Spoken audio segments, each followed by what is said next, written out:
এবার ইব্রাহিমের কান্না মা বাপ ছাড়া আর কেউ শোনে না। গুহার ভেতরে ইব্রাহিম বড় হচ্ছেন, কিন্তু কান্না ইব্রাহিম করেও না। মা নাই তাও খোদার জ্বালায় কান্দে না, কারণ ইব্রাহিমের আর এক মুজিজা, আঙ্গুল চুষে আর আঙ্গুলির ভেতর থেকে দুধ নির্গত হয়, বের হয়, মধু নির্গত হয়। আল্লাহ তাআলা তার খলিলকে বড় করলেন। এক সময় খলিল বলে, ইন্নী ওয়াজ্জাহাতু ওয়াজহিয়া লিল্লাযী ফাতারাস সামাওয়াতি ওয়াল আরদা হানিফা ওয়া মা আনা মিনাল মুশরিকিন। আর এই সব বহুত্ববাদকে ভাঙ্গা চুইরা তছনছ করে ফেলেছে। শাস্তি হিসাবে আগুনের কুণ্ডলিতে জ্বালাও। ইব্রাহিম কয় অসুবিধা নাই, এই আগুন যার আমি তার, আর আমার জন্য তিনি আছে। হাসবুনাল্লাহ ওয়া নি'মাল ওয়াকিল, নি'মাল মাওলা ওয়া নি'মান নাসির।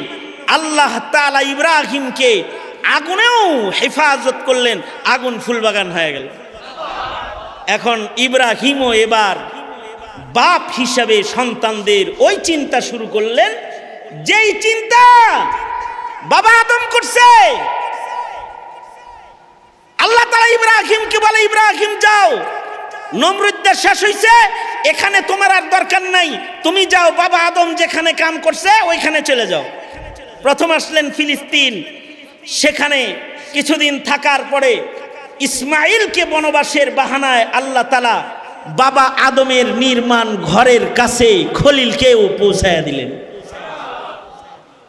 হযরত ইসমাইলকে কোরবানির বাহানায় মিনা মুজদালিফার দাম বাড়াইলেন, কারণ হাবিবুল্লাহ এ ঘরের কাছে আগমন করবে, হুদাল লিল আলামিনের শহরে জন্মগ্রহণ করবে, রাহমাতুল লিল আলামিন।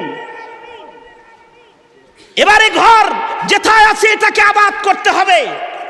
পায়ের নিচ দিয়ে জমজম চালু করে, মিনা মুজদালিফার দাম বাড়ায়, পাহাড়ে পাহাড়ে দৌড়ায়, পাহাড়ের দাম বাড়ায়া এবার কয় কোরবানি করো জবিউল্লাহ, ইসমাইলরে জব দাও।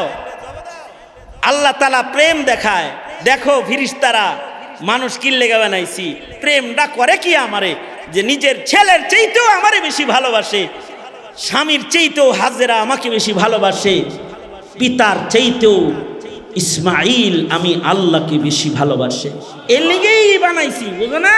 ফিরিস্তা করে দেখায়।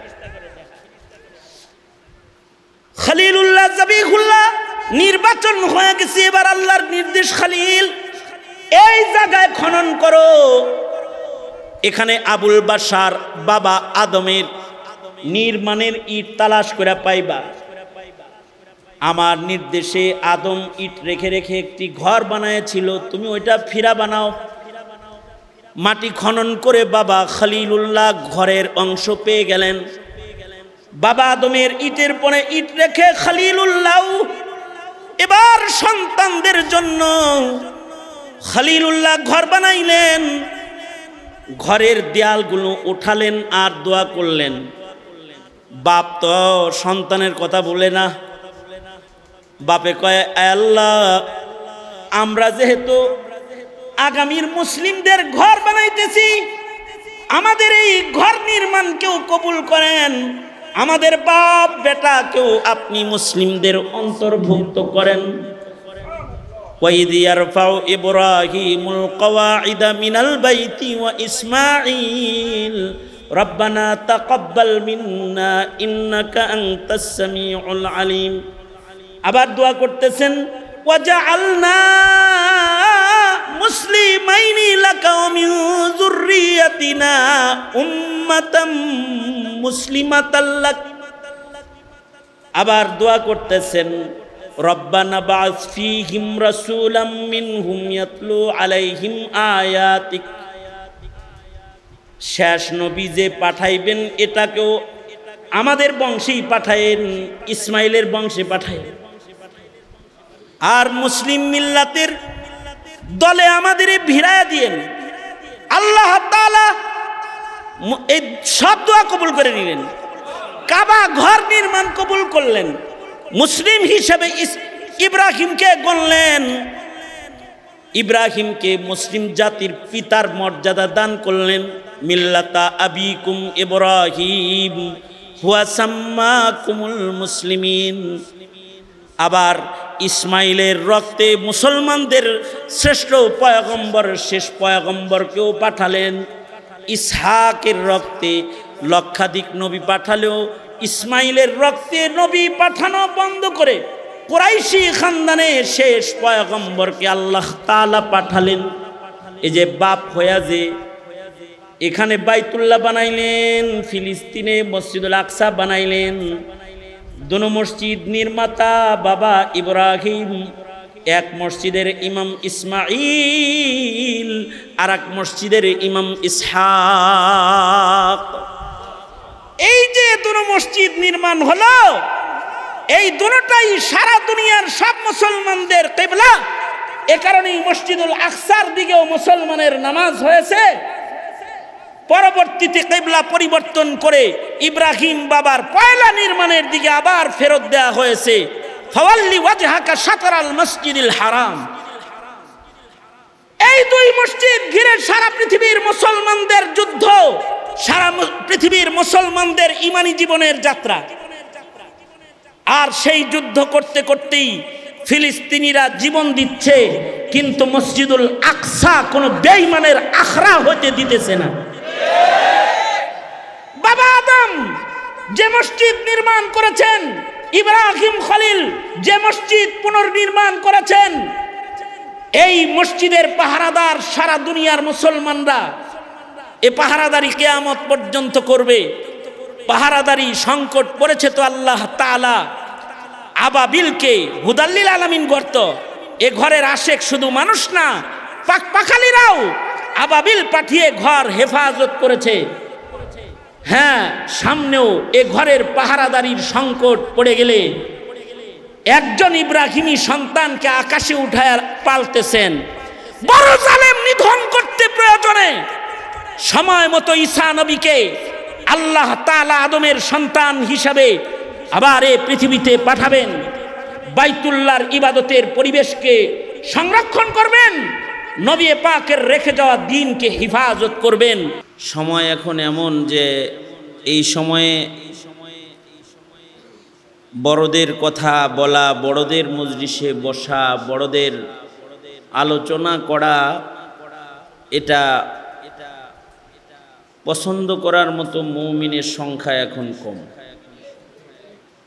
কিন্তু আল্লাহ পাকের পছন্দ হলো বড়দের মজলিসে বসবে, আল্লাহ পাকের পছন্দ হইল বড়দের আলোচনা করবে। এটা আল্লাহ তাআলা পছন্দ করেন। এবং আল্লাহ পাকের পছন্দ হইল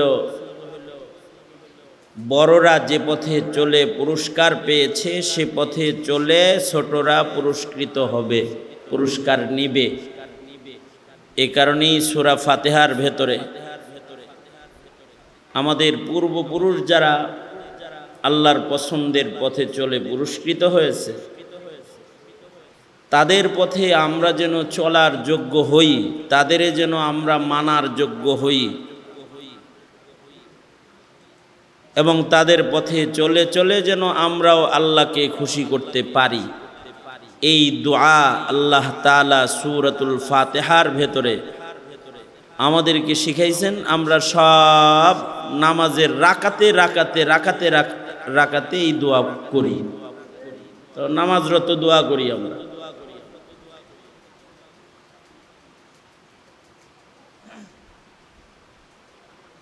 এটা আল্লাহ পাকের পছন্দের, সবচেয়ে পছন্দের দোয়ার ভেতরে একটা দোয়া,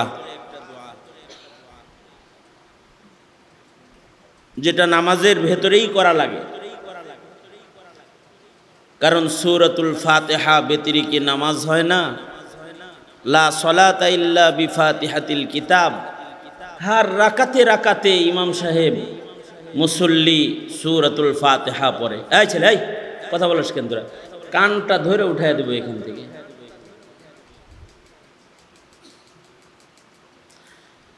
সূরাতুল ফাতিহা হার রাকাতে রাকাতে পড়া হয়, আর প্রতিটি রাকাতে রাকাতেই এই দোয়া পড়া হয়।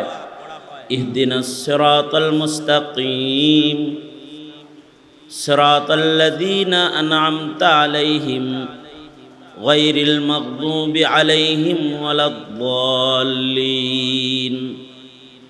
ভ্রষ্টদের অনুকরণ নয়, ইহুদিদের অনুকরণ নয়, নাসারাদের অনুসরণ নয়,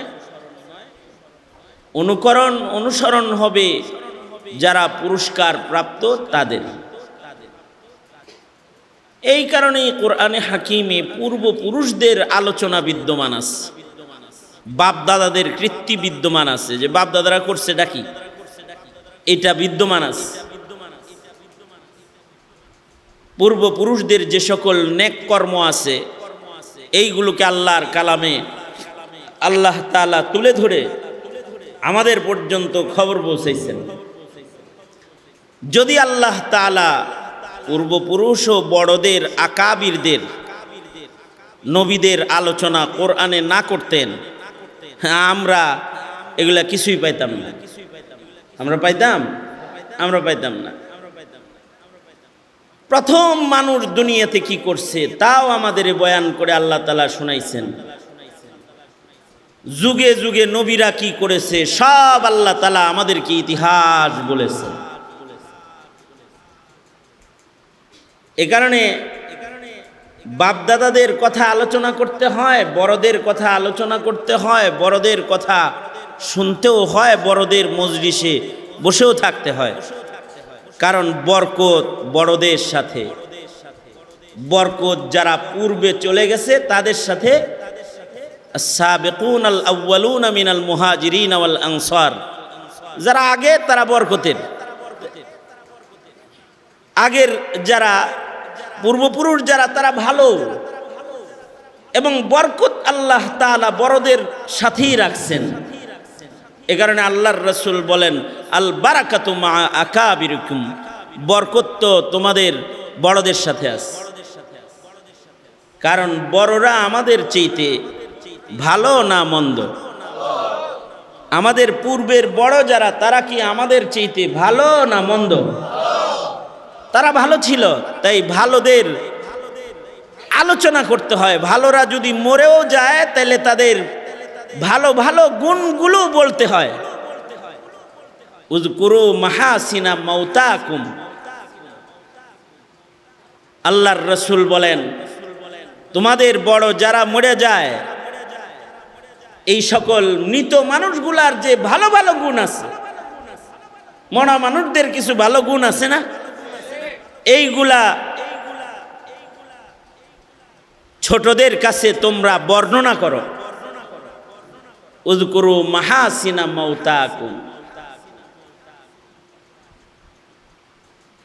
এই কারণে আল্লাহ তাআলা আমাদের অনেক পূর্বের যে সকল বাপদাদা পূর্বপুরুষরা মরে গেছেন তাদের কৃত্তি, তাদের কর্ম, তাদের মিশন, তাদের ঈমানের হালাত, তাদের আমলের হালাত, তাদের ভালো কাজ, এইগুলো কি আল্লাহ তাআলা আমাদের কাছে বর্ণনা করছেন। এ কারণেই বাবা আদমের পয়লা কাজ কি তা আমরা জেনেছি। এ কারণেই আমাদের আরো বাপ যারা ছিল তারা কি কি করেছে, তাদের কি আচরণ হয়েছে তাদের সাথে, এবং তাদের সাথে আল্লাহ পাকের কি কি মদদ শামিলে হাল রয়েছে, সব আমরা আল্লাহ পাক আমাদের সবাইকে জানাইছেন। এই কারণেই কোরআনে হাকিমে তিনজন পিতার আলোচনা আছে, তিনজন বাপের বিশেষ আলোচনা, আমাদের তিনজন পিতার আলোচনা কোরআন মাজিদের ভেতরে আল্লাহ তাআলা করেছেন। তিনজন পিতার ভেতরে এক নম্বর পিতা হলেন পৃথিবীর পয়লা মানুষ আবুল বাশার, সব মানুষের বাপ হযরত আদম আলাইহিস সালাতু ওয়াস সালাম। কোরআনে হাকিমে আল্লাহ তাআলা বাবা আদম রে কয়াত লম্বা বানাইছিলেন তাও বলে দিছেন, বাবা আদম রে কি দিয়া বানাইছেন তাও বলছেন, যে তোর বাবারে কি দিয়া বানাইছি জানাস, এই জিনিস দিয়া তোর বাপেরে বানাইছি। তোর বাপারে কই বানাইছি জানাস, প্রথম ছিল কোথায় তা জানাস? তোর বাবা, তোদের বাবা সে সৃষ্টির পরে এই দুনিয়ায় ছিল না, জান্নাতে ছিল। জান্নাত থেকে কিভাবে আসলো তাও আমাদেরকে আলোচনা করে শোনাইছেন। আমাদের বাবাকে বানানোর আগে বাবা অস্তিত্বে আসার আগে কারা কি বলেছিল তাও শোনাইছেন, ফিরিস্তারাও বলছে মানুষ বানানোর দরকার নেই। কিন্তু আল্লাহ তাআলা আমাদের বাবাকে কেন বানালেন তাও আমাদেরকে বর্ণনা করে শোনাইছেন। আবার কই ফেলছিলেন আমাদের বাপেরে আর কই ফেলছিলেন আমাদের মায়েরে। হযরত হাওয়া এক জায়গায় আর হযরত আদম আলাইহিস সালাতু ওয়াস সালাম আর এক জায়গায়। এরা কই মিলিত হয়েছিলেন তাও আমাদের জানাইছেন। আবার এরা মিলিত হওয়ার পরে দুনিয়াতে মানুষের জন্য তাদের প্রথম কর্মকাণ্ড কি ছিল তাও আমাদের আল্লাহ তাআলা বর্ণনা করে জানাইছেন। মানুষ হিসেবে আমাদের বাপে দুনিয়াতে প্রথম যে কাজ করছিলেন সেটা হলো আমাদের বাবা আদমে দুনিয়াতে সর্বপ্রথম মসজিদ বানাইছিলেন। এরকম মসজিদ বানাইছিলেন, সর্বপ্রথম ঘর বানাইছিলেন, ইবাদতের ঘর। এটা মানুষ হিসেবে মানুষের প্রথম কাজ, কারণ মানুষকেই তো বানানো হয়েছে ইবাদতের জন্য। তো মানুষ দুনিয়াতে পয়লা ইবাদতের ঘরই বানাবে, এছাড়া আর কি বানাবে? এই কারণে বাবা যে ইবাদতের ঘর বানাইছে প্রথম, এইটাও আবার আল্লাহ আমাদের এই কোরআন দিয়া আমাদেরকে বর্ণনা করে শুনাইছে। ইন্না আউওয়ালা বাইতিন উযিআ লিন-নাস, ইন্না আউওয়ালা বাইতিন উযিআ লিন-নাস লাল্লাযী বিবাক্কাতা মুবারাকান ওয়া হুদাল লিল আলামিন। নিশ্চয়ই এই দুনিয়ার প্রথম ঘর নির্মাণ যেটা হয়েছে এটা কোনো ঘুমানোর, এসি লাগানো, ফ্যান লাগানো, লাইট বাতি লাগানো, দরজা জানালাওয়ালা বসবাসের কোনো ঘর নয়। এই পৃথিবীতে সর্বপ্রথম যে ঘরটা বানানো হয়েছিল এই ঘরটা হলো এই ঘরের দিকে ফিরে ইবাদত করার একটা ঘর, যে ঘরটা কাবা, বাইতুল্লাহ শরীফ ঘর সারা দুনিয়ার সব মানুষের জন্যে পথ প্রদর্শক হিসেবে বাবা আদম এই ঘর প্রথম নির্মাণ করেছেন, যেটা দুনিয়ার পয়লা কাম। এই পৃথিবীর মাটির পরে প্রথম কাজ মসজিদ নির্মাণ। বাবা আদম এই পয়লা ঘর, পয়লা কাজ সম্পাদন করলেন, মসজিদ বানাইলেন। কার জন্য বানাইলেন? নিজের জন্য না, গোটা দুনিয়ার জন্য এই ঘরটা বানালেন। এই ঘরের মর্যাদা হলো হুদাল্লিল আলামিন। এই ঘরটা আলামিনের সকল মাখলুকাতকেই পথ প্রদর্শন করবে। সুবহানাল্লাহ। ইন্না আউওয়ালা বাইতিন উযিআ লিন-নাস লাল্লাযী বিবাক্কাতা মুবারাকান ওয়া হুদাল লিল আলামিন। কোথায় বানালেন? বিবাক্কাতা মুবারাকা বানালেন মক্কা মুকাররমায়, কিন্তু আলামিনের সবার জন্য বানালেন, যে পৃথিবীর সব মানুষ এই ঘরমুখী। এজন্য আমরাও ওই ঘরমুখী। 5 বেলা নামাজ পড়ি ওই ঘরের দিকে। আল্লাহু আকবার বলেন। কোন ঘরের দিকে পড়েন 5 বেলা? হ্যাঁ, বাবার দিকে না কাবার দিকে? কাবার দিকে পড়েন 5 বেলা। মরার পরে কোন দিকে ফিরাসন? হ্যাঁ, মৃত্যুর পরে আমাদেরকে কবরের দেশে কোন দিকে ঘুরায় শোয়ায়? কবরে যখন আমাদেরকে শোয়ায় তখন এই কাবার দিকে ঘুরায় আমাদেরকে শোয়ায় দেয়। হাদিস শরীফে আছে, যাদের চেহারা কাবায় থাকে, দুনিয়াতে যারা কাবামুখী, এই মানুষগুলা দুনিয়াতে আল্লাহমুখী। সুবহানাল্লাহ। আরো আস্তে করে বলেন সুবহানাল্লাহ। যেই মানুষগুলা দুনিয়াতে কাবামুখী তারা কি মুখী? বলেন, তারা কি মুখী? যারা কাবামুখী তারা আল্লাহমুখী। এ কারণে কারা কাবামুখী ছিল আর কারা কাবামুখী ছিল না, এই প্রশ্ন সবার আগে করা হবে। আউয়ালু মা ইউহাসাবু বিহিল আবদু ইয়াউমাল কিয়ামাতিস সালাহ। নামাজ সম্পর্কে প্রথম প্রশ্ন হবে, নামাজ তো সবাই দক্ষিণ দিকে পড়ে না? দক্ষিণ দিকেও পড়ে, যারা কাবার উত্তরে থাকে তারা দক্ষিণ দিকে পড়ে। আমরা যেহেতু কাবার পূর্বে থাকি তাই আমরা পশ্চিম দিকে পড়ি। আমাদের থেকে কাবা কোথায়, কোন দিকে? তাইলে বোঝা গেল পৃথিবীর কিছু মানুষ পূর্ব দিকেও পড়ে, কিছু মানুষ দক্ষিণ দিকেও পড়ে, কিছু মানুষ উত্তর দিকেও নামাজ পড়ে। যাদের দেশ থেকে কাবা উত্তরে, তারা উত্তর দিকেও নামাজ পড়ে। দেখেন না মক্কা মুকাররমায় যখন জামাত হয়, আমগর মতো সোজা হয়ে দাঁড়ায় নাকি গোল হয়ে দাঁড়ায়? হ্যাঁ, আল্লাহু আকবার। যে কাবা ঘরের দক্ষিণ পাশে নামাজি, সে দক্ষিণ থেকে উত্তরমুখী হয়ে দাঁড়ায় যায়। তাহলে দিকটা কাবার দিক, যেই দিকে কাবা আছে ওই দিকে মানুষ ফিরা দাঁড়ায়। এমনকি মরার পরেও যেই দিকে কাবা আছে ওই দিকে ফিরা শোয়ায়। তার মানে হলো ছবিতে ভিডিওতে যেভাবে দেখেন নামাজে দাঁড়ায়, কবরের ভিডিও যদি আমরা দেখতাম তাহলে দেখতাম সব গুরুস্থান থেকেও এই কাবার দিকে আছে। যত গুরুস্থান আছে আর জান্নাতি কবরগুলা আছে, সব মাইতরা কবর থেকেও কাবার দিকে ফিরে আসে। কারণ আল্লাহর রাসূল বলেছেন, কবরে যাদের চেহারা কাবায় থাকে তাদের কবর আযাব হয় না, তাদের কবর জান্নাত হয়ে যায়। এক বর্ণনায় আছে, যাদের চেহারা কাবার থেকে ঘুরায় দেয় তাদের কবরে আযাব শুরু হয়ে যায়। নাউযুবিল্লাহ। যাদের চেহারা কাবার থেকে সরে যায় তাদের কবরে আযাব শুরু হয়ে যায়। এই ঘরটা বানালেন বাবা আদম সর্বপ্রথম।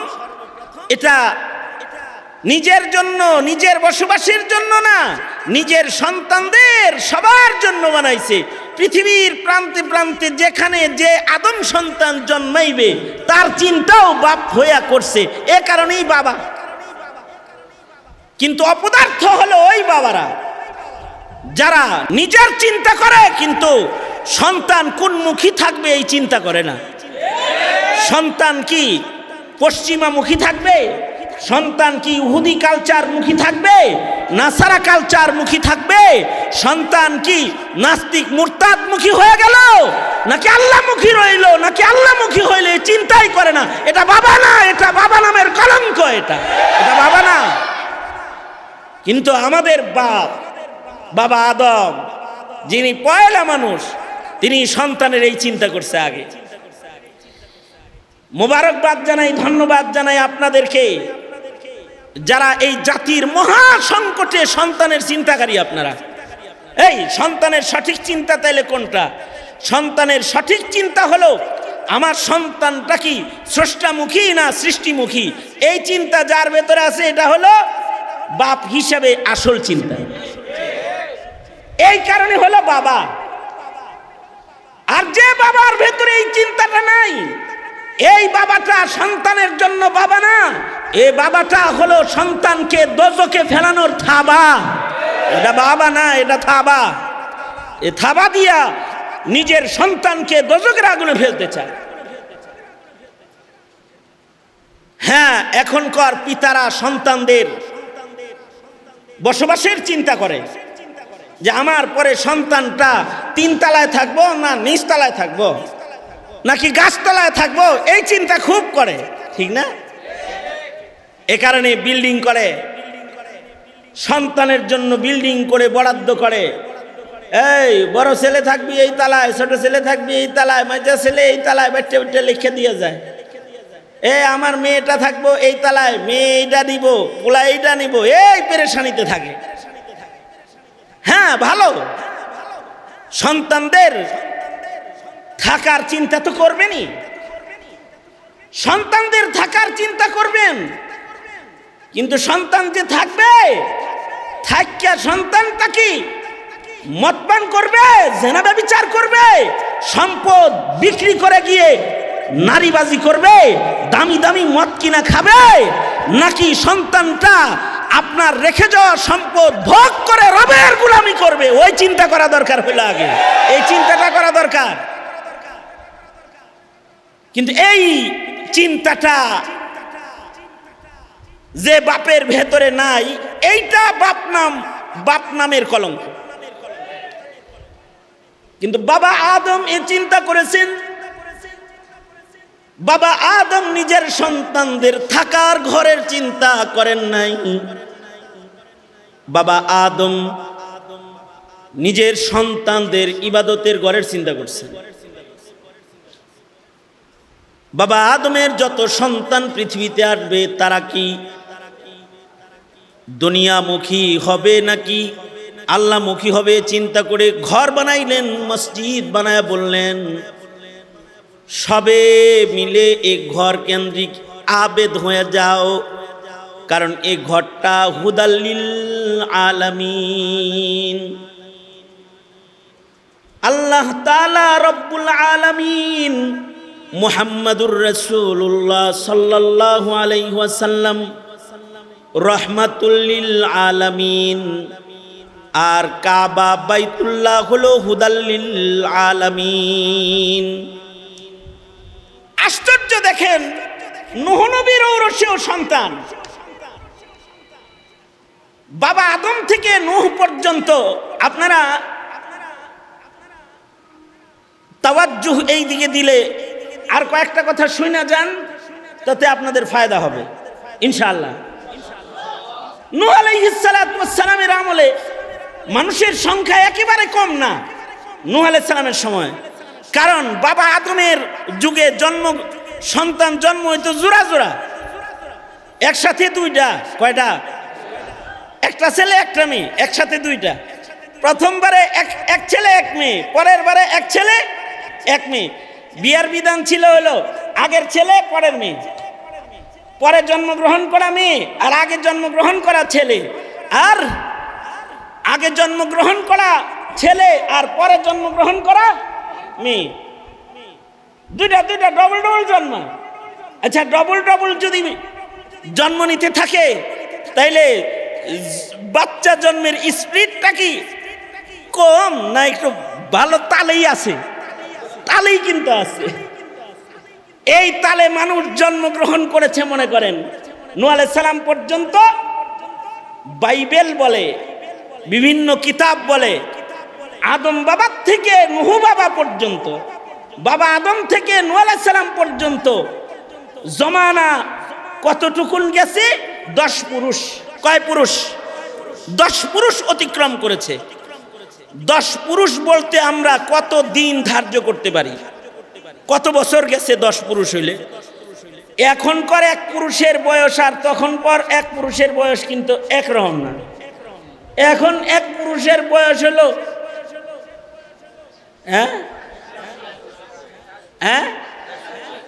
60-70, হ্যাঁ, এক পুরুষ। আর আগের এক পুরুষের বয়স হলো 1000।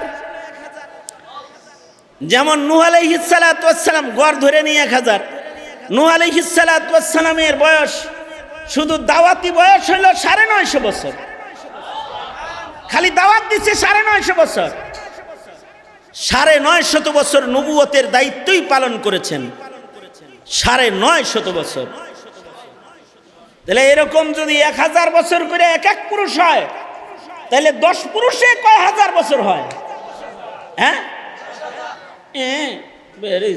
অঙ্ক শিখাইতে হবে বাবা। তাহলে 10 পুরুষে মিনিমাম হইতেছে কমাস কম একটা ধৈরা নিলাম কত বছর? 10,000 বছর। 10,000 বছরে মানুষ জন্মাইতে পারে কিরকম? আরে আগেই না, এত ক্যালকুলেটর তো আমাদের কাছে নাই, কিন্তু একটা আন্দাজে যাই আর কি। মনে করেন এই 30 বছর 40 বছর আগে আমাদের বইয়ে ছিল বাংলাদেশে জনগণের সংখ্যা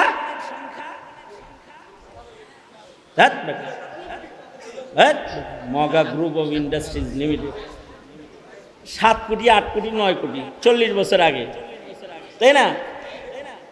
স্বাধীনতার বক্তব্য যখন দেয় তখন কয় কোটি বাঙালির কথা কয়? 7 কোটি বাঙালির কথা কয় মাত্র। তাহলে স্বাধীনতার সময় যদি 7 কোটি বাঙালির বক্তব্য দেয়, এখন দেয় কয় কোটি বাঙালির বক্তব্য? হ্যাঁ, 18 কোটি মাইনা নিলাম, ধরে নিলাম যে 18 কোটি। 18 কোটির থেকে 7 মাইনাস দেন, বাড়ছে কত কোটি? এটা কি জন্ম আর সিজার আর যত ধরনের বড়ি আছে এই সব কিছুর ভিড়ে যত ইনজেকশন, কাঠি, শরীরে নাকি কাঠিও বসায়, কাঠি, ইনজেকশন, বড়ি, ফাড়ি যা আছে সব ডিগবাজি দিয়ে আইছে 11 কোটি। এই সব ডিগবাজি দিয়ে আইছে 11 কোটি। চিন্তা করছে, হ্যাঁ, আরে 13 কোটি, মিনিমাম 13 কোটি। আচ্ছা 13 কোটি যদি হয় এইরকম ডিগবাজি দিয়ে 30 বছরে, তাইলে মানুষের সংখ্যা 10,000 বছরে মোটামুটি কম হওয়ার কথা না। কারণ এত সিস্টেম জন্ম নিয়ন্ত্রণের তখন ছিল না। তখন মানুষ স্বাভাবিক কায়দায় জন্মগ্রহণ করত। এই পরিমাণ মানুষ পৃথিবীতে হয়েছে যে তাদের শিরিক, তাদের অন্যায় কর্মকাণ্ড দেখে দ্বিতীয় বাবা নূহ, যাকে কোরআন বলে নূহ, এটা তোমাদের দ্বিতীয় বাপ, এ হলো দ্বিতীয় আদমের মতন। অর্থাৎ নূহ নবী বিরক্ত হয়ে 950 বছর পরে বলে কি, আয় আল্লাহ, এই নাফরমান সন্তান একটাও আমার লাগবো না, এগুলো সব তছনছ করে লাও। রব্বি লা তাজার আলাল আরদি মিনাল কাফিরিনা দাইয়ারা। দোয়া করে দিছে, একটা দোয়া তো ছেড়ে দিছে। বন্যার পানি ইজ কামিং, বন্যার পানি আয়া পড়ছে। এইবার আল্লাহ কয় পানি তো আইতাছে, নূহ সব মরে গেলে তো দুনিয়া খালি হয়ে যাব।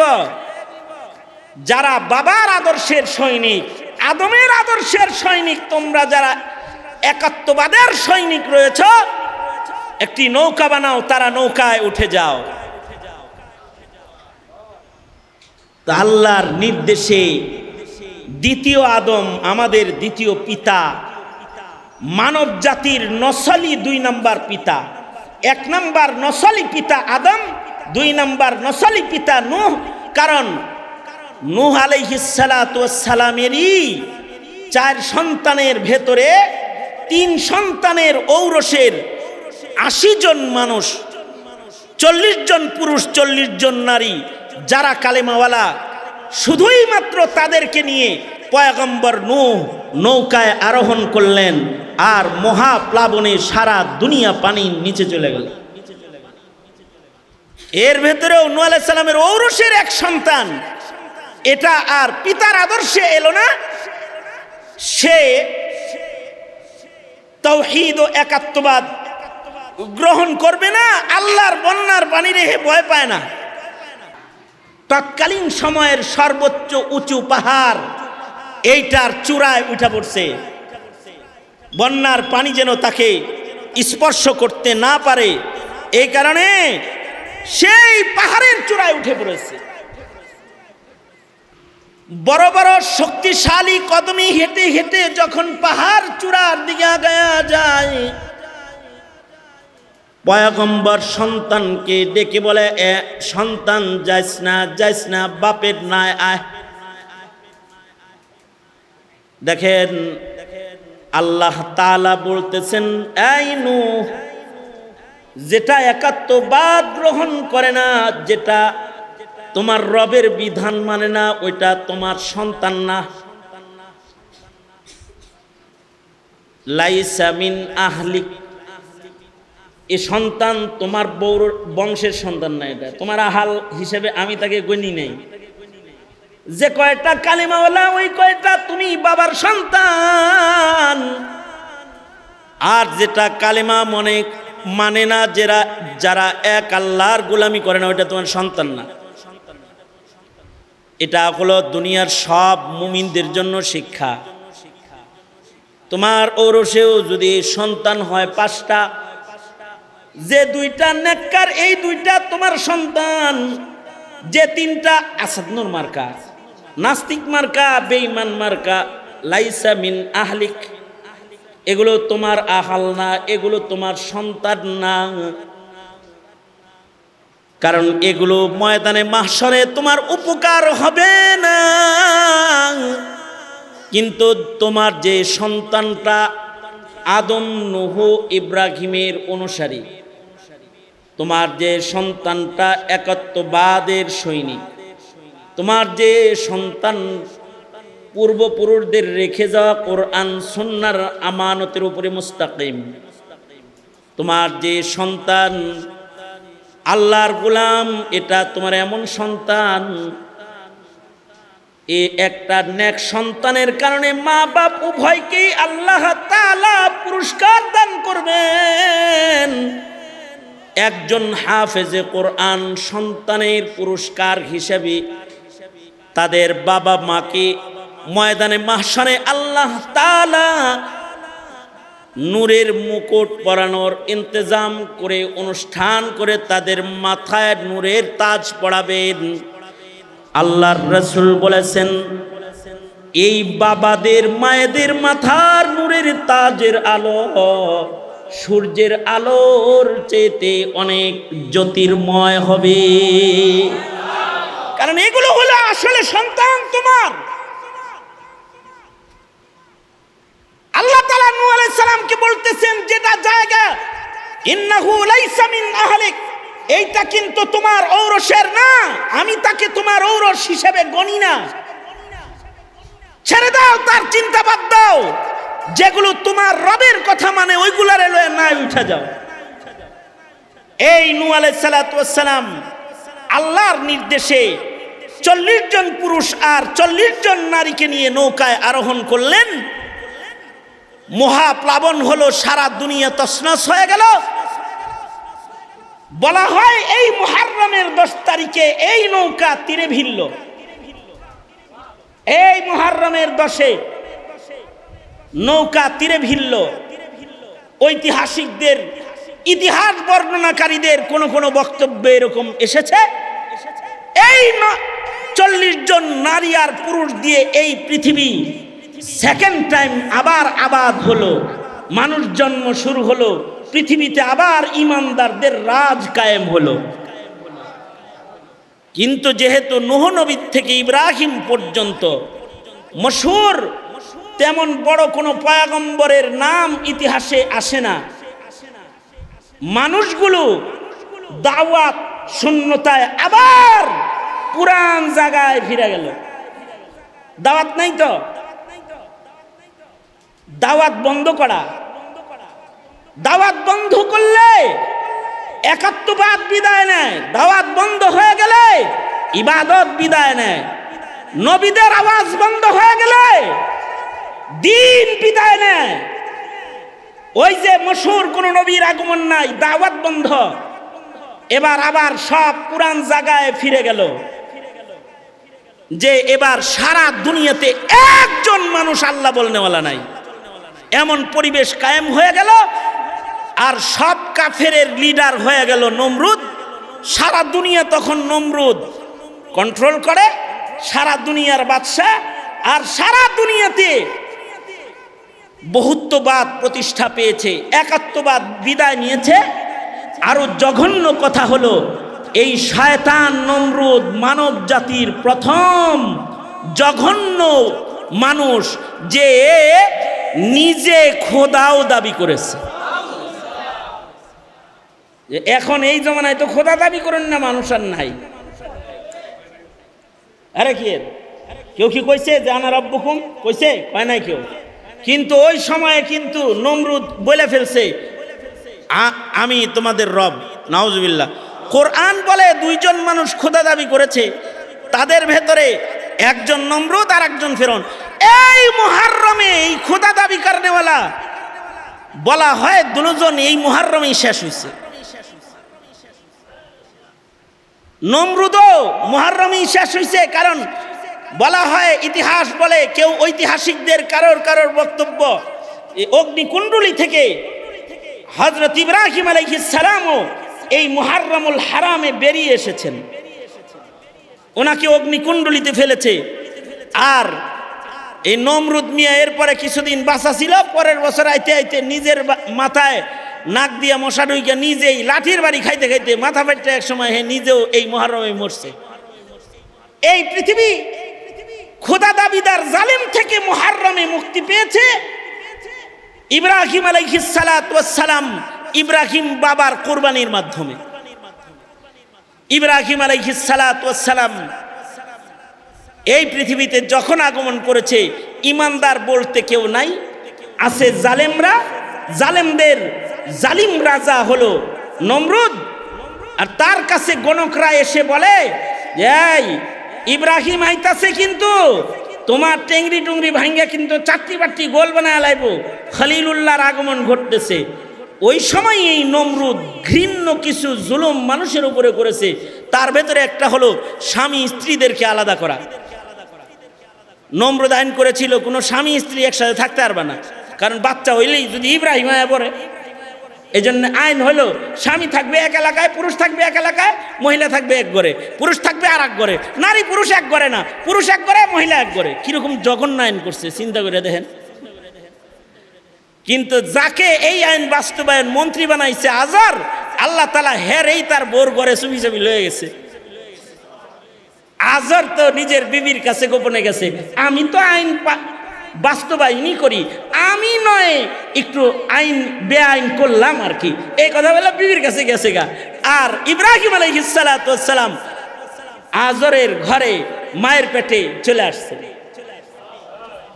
এইবার গণকরা জিন্নাতরা খবর দিছে, নমরুদ কামটা কিন্তু শেষ হয়ে গেছে, পাহারা টাহারা যাই লাগাইছো, ইব্রাহিম কিন্তু পেটে আয়া পড়ছে। ইব্রাহিম আগমন করতেছে। নমরুদ দ্বিতীয় আইন করেছে, যে জাগর পেট উঁচা পাবি সেগুলোর গলা কাটবি। যেই মহিলাদের পেট উঁচা হবে, বাচ্চা পেটে আছে, এটার গলা শেষ। কিন্তু আল্লাহ তাআলা কুদরত জাহির করলেন, ইব্রাহিম মার পেটে বড় হইতেছে, বাট মায়ের পেট উঁচা করে না আল্লাহ তাআলা। দেখা বোঝা যায় না যে পেটে বাচ্চা আছে। এবার যখন ইব্রাহিমের জন্মের টাইম হয়ে গেছে, এইবার বলে কি গণকেরা, জানো 2-4 ভিতরে আয়া পড়তেছে, কিন্তু জন্মাইব টাইম হয়ে গেছে গা। নমরুদ জঘন্য আইন করলো, বাচ্চার কান্নার আওয়াজ পাসনি, ঘরের মোড়ে মোড়ে পুলিশ বসায় রাখ, যদি খালি কোনো ঘরে কান্নার আওয়াজ পাস তাইলে হেডারে যায় আগে জব করবি। আল্লাহ তাআলা আইন করলেন, এই ফিরিস্তারা যা সবার কানে তুলে দিয়ে থুইস, কান্নার আওয়াজ কেউ যেন শোনে না, খালি মা বাপ ছাড়া।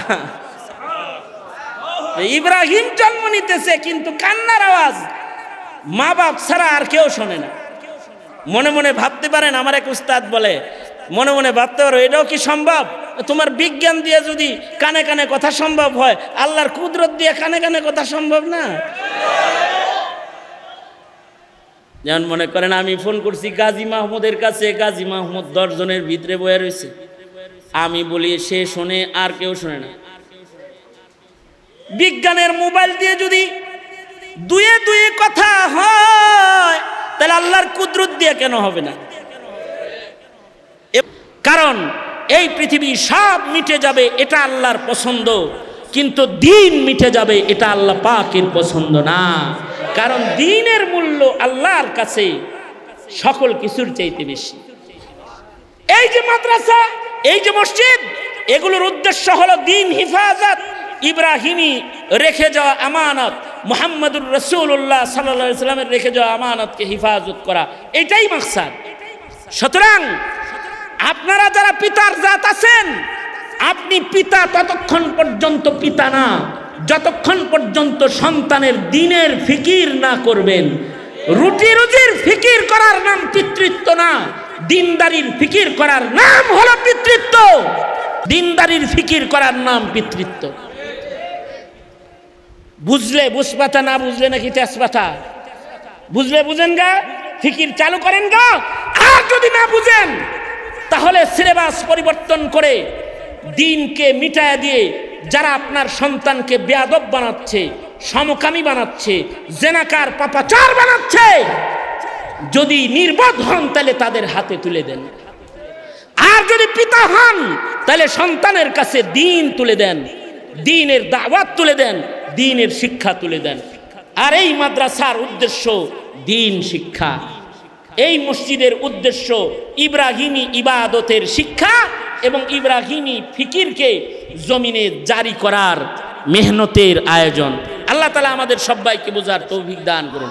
আলহামদুলিল্লাহি রাব্বিল আলামিন, ওয়াসসালাতু ওয়াসসালামু আলা সাইয়্যিদিল আম্বিয়া ওয়াল মুরসালিন মুহাম্মাদিন ওয়া আলা আলিহি ওয়া আসহাবিহি আজমাইন।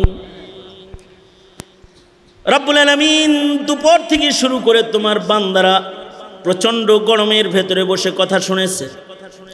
একেবারে সবার শেষ ভাগে গোলাম বসে কিছু কথা বলেছি। পিতৃত্বের হক কেমনে আদায় করবে, আবু আজদাদ আকাবির পয়গম্বরদের কথা তোমার বান্দাদের কানে পৌঁছে দিয়ে পিতৃত্বের আফকারকে তোমার বান্দাদের সামনে তুলে ধরেছি।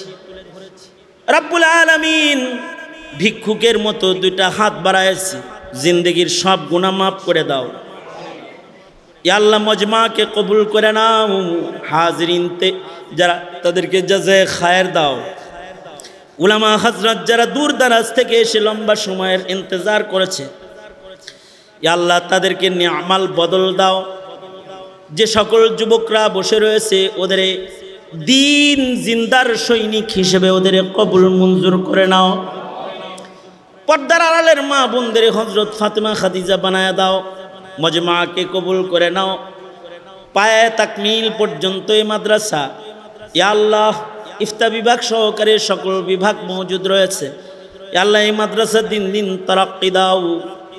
কমিশনার মামা সহকারে যারা এই মাদ্রাসার সাথে জড়িয়ে আছে, স্নেহের গাজী আল মাহমুদ সহ যারা দায়িত্ব পালন করছে, রব্বুল আলামিন সকলকে তুমি কবুল মঞ্জুর করে নাও। আর মাদ্রাসার জমিন আজকে রেজিস্ট্রি হয়েছে, ইয়া আল্লাহ কবুল করে নাও। ইয়া আল্লাহ মাদ্রাসার জমিন রেজিস্ট্রির পাশাপাশি আকাবিরদের আমল একটি ডালিম গাছ বসানো হয়েছে। ওই নকশাকে নকল করার আশায় দারুল উলুম দেওবন্দির সেই ডালিম তলার মেহনত যেন এখানে হয়, রব্বুল আলামিন তুমি কবুল মঞ্জুর করে নাও। আয় রব্বি করিম, ইয়া আল্লাহ আমাদের সকলকে দ্বীনের নিসবত দাও। ইয়া আল্লাহ আমাদের ময় মুরব্বী যারা কবরে চলে গেছে তাদের মাফ করে দাও। ইয়া আল্লাহ যারা অসুস্থ তাদের সুস্থ করে দাও। আমাদের সালাত সালাম প্যারা নবীর রওজায় আথারে পৌঁছায় দাও। যত কল্যাণ সব আমাদের দাও, অকল্যাণ আর অমঙ্গল হইতে আমাদেরকে বাঁচাও। ইয়া আল্লাহ রব্বুল আলামিন অত্র এলাকায় সুন্নতের হাওয়া চালু করে দাও। ফিলিস্তিনে মসজিদুল আকসাকে হিফাজত করো আল্লাহ রব্বুল আলামিন। ফিলিস্তিনের মজলুম মুসলমানদের জন্য মদত পাঠায়া দাও।